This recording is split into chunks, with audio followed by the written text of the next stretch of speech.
Well, hello, King of Kings. I am coming to you from the worship hall, as you can see, and I have an important announcement for you regarding our corporate worship services. If you recall, in March, we had made the decision to suspend our corporate worship out of an act of solidarity with our civil authorities. We didn't make this decision out of fear of contracting this virus ourselves or out of a fear of public scorn if we continued. But rather, the thing that was on our minds then was the potential of our medical facilities to handle a large surge of COVID-19 patients. We didn't know if our hospitals and medical facilities could handle a surge. And so we made the decision in March to suspend our corporate worship out of an act of love for our neighbor. That was in March. I'm coming to you now because we are in a very different situation. We are operating out of a love for God and neighbor, but our circumstances have changed pretty significantly. The first thing that I think is worth mentioning is that exponential growth that many were anticipating would take place during April, back in March, that exponential growth has simply not surfaced. And in fact, what we've seen is that with some of the efforts in place, our hospitals are well able to care for even a small surge of COVID-19 patients now, although that even seems unlikely to take place. But secondly, we've also been forced to look at and confront the economic devastation that has come to countless families in our communities regarding job loss, the loss of income and livelihood. And so this is a time right now as a church that we can and should respond to God with praise and thanksgiving for his mercy that's been given to us, but also with cries of lament for some of the things taking place within our communities in light of some of these measures that have been taken. And so in light of these new circumstances and out of a love for God and neighbor, we have come to a new decision. On May 3rd, Sunday, May 3rd, the suspension of corporate worship will be lifted and we will continue to gather together.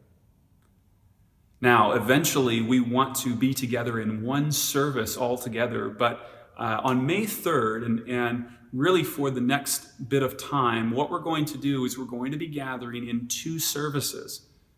And the purpose of this is so that we would be able to spread out and really sort of observe what the CDC is recommending right now of that 6-foot distance, that social distancing. And so dividing into two services will allow us to do that. We've chosen to split ourselves out into these two services by shepherding teams. And so you'll be contacted this week by your lead elder to let you know which service you're going to be connected to for Sunday, May 3rd. So what this means for us is that Sunday, April 26th will be our final Sunday of our household services. Now, some more information that I think is pertinent. On May 3rd, as we gather together, there are going to be mitigation steps that we're going to be exercising that I think are important for you to know about. For instance, all the doors will be propped open to minimize contact spreading. Before and after each service, the surfaces of the pews and handles and things will be wiped down and sanitized. We won't have nursery on May 3rd. There are pieces like this that we have made the decision to, as we engage with corporate worship, to have these mitigation efforts in place. Be on the lookout for communication next week regarding a more comprehensive list of these mitigation pieces. Now, I think it's important to speak to the fact that not everyone may feel comfortable coming and joining for corporate worship on May 3rd. And we understand this. In lifting the suspension of corporate worship, this is important language. We want to make corporate worship available to our congregation during this time. And so we're also going to be live streaming the service in case there are folks who remain home. They they can participate with us in the service through singing, through the prayers, through the confession, and through the scripture reading. And so if you decide for whatever reason that you're not in a position to come, we totally understand. In fact, if you are 65 years of age or older, or if you're immune compromised, we would ask as your elders that you exercise discretion in choosing on how you're going to participate in corporate worship. I want to, as I kind of close, take us back to a historic moment in the 16th century that I think is significant for us today. In the 16th century, the bubonic plague was hitting Wittenberg, Germany, where Martin Luther was ministering, and Luther penned a piece of correspondence in 1527 on how Christians live and die. And he said this phrase that I think is important for us as we think about how we relate to one another during this time, but also even how we relate to the church at large. And he said this regarding the plague, because he knew that some would choose to flee, some would choose to stay.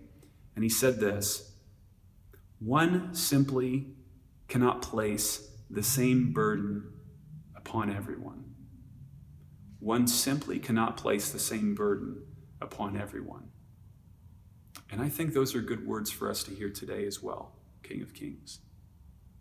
I think we need to commit ourselves to one another as a church family during this time, knowing that some will choose to come in person on May 3rd, some will choose to remain at home. Let's not seek to lay the same burden on everybody, but instead let's allow maybe God's Spirit to call our hearts to learn what it is during this time to serve one another and to so reflect Christ to one another during these moments. Christ, who came to us in the flesh, who served us in his life, who gave of himself even to the point of death on a shameful criminal's cross, and who was raised to life again, and who now sits enthroned on high.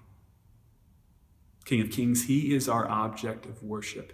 He is the one who binds us together. And so let's fix our eyes on him.